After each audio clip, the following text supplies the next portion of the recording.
పత్తి చేనులలో గుంటకలు కొట్టే సమయం ఆసన్నమైంది. పత్తి చేనులలో ఆ ఎద్దులు గుంటక దూరేటప్పుడు చాలా బాగుంటుంది కదా. రైతు కష్టకాలం చేసి పత్తిని పండిస్తే లాస్ట్కు ధరలు ఎక్కువ తక్కువ చేసి రైతులని ముంచుతుంటారు. మధ్యన దళారులు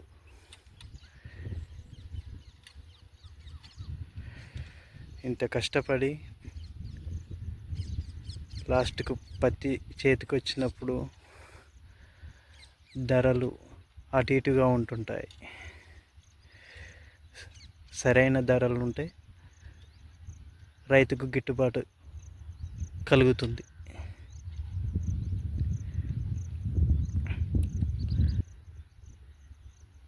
పత్తి కట్టే పీకే కాంచి దున్నుడు, తర్వాత గింజలు పెట్టుడు, మొలకెత్తుడు, ఇప్పుడు గుంటక తోలుతున్నారు. ఇంకా కొద్ది రోజులు అయితే పురుగు పడుతుంది కాబట్టి మందులు కొట్టాలి. చాలా పనులు ఉంటాయి. ఇది రైతు శ్రమ. ఈ గుంటక దున్నే సమయంలో మొక్కలపై మట్టి పెడ్డలు పడతాయి. ఇలా తీయడం వల్ల ఆ మొక్క మంచిగా ఏపుగా పెరుగుతుంది.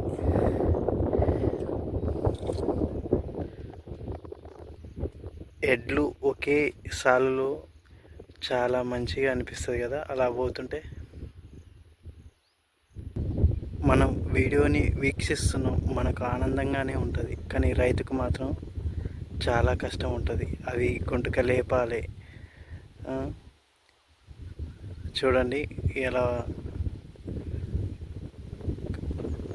పొద్దుగాల నుంచి సాయంత్రం దాకా ఇలా కంటిన్యూగా గుంటక తోలుతూనే ఉంటారు వాళ్ళు.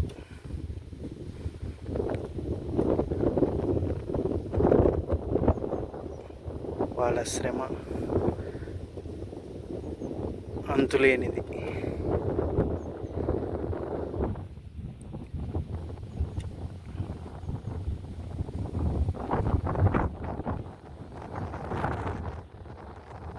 చూసి చాలా బాగా అనిపిస్తుంది.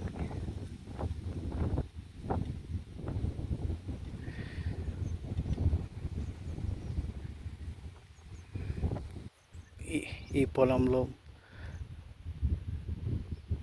పత్తి మొక్కలను లేపుతున్నాడు. అవి మట్టి పెళ్ళల కింద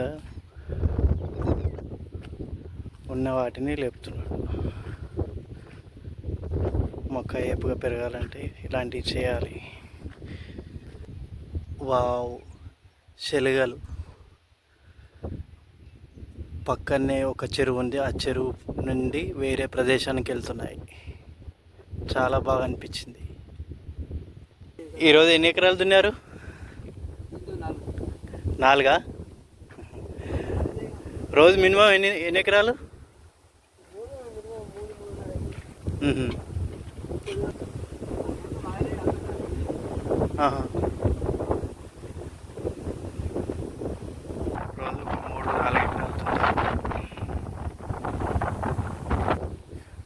ఆ గొర్రు మట్టి పట్టింది కదా, అది తోముతున్నాడు. కొడవలు తీసుకొని దాన్ని నీట్గా చేస్తున్నారు. చాలా శ్రమ. ఉదయం నుంచి సాయంత్రం దాకా 4-5 ఎకరాలు తోలడం అంటే మామూలు విషయం కాదు. ఆయన మధ్యాహ్నం ఎప్పుడు తిన్నాడో ఇప్పుడు ఇంటికి పోయి మళ్ళీ మంచినీళ్ళు తాగి అన్నం తిని ప్రశాంతంగా నిద్రపోతాడు. రైతు చాలా ప్రశాంతంగా నిద్రపోతాడు కదా. వేరే ఏ పని చేసినా ఆ ఒత్తిడి, ఆ మైండ్ డిప్రెషన్లో పోయి ఆలోచనలో పడి నిద్ర పట్టక చాలామంది ఇబ్బంది పడుతుంటారు. కానీ రైతు మాత్రం చాలా హాయిగా ఉంటాడు. కానీ పండించిన పంట గిట్టుబాటు వచ్చిన ధర అప్పుడు చాలా సంతోషిస్తాడు. ఇది రైతు కష్టం. సో సబ్స్క్రైబ్ చేయండి, లైక్ చేయండి, షేర్ చేయండి. ధన్యవాదాలు. ఇప్పుడు నాగలి పైన పెట్టి ఇంటికి తీసుకెళ్తాడు. అది లేపాలంటే ఎంత కష్టమో చూడండి, చాలా కష్టం. ఇదండి, నేను మరీ మరీ చెప్తూనే ఉన్నాను, అలా జరుగుతూనే ఉంటుంది.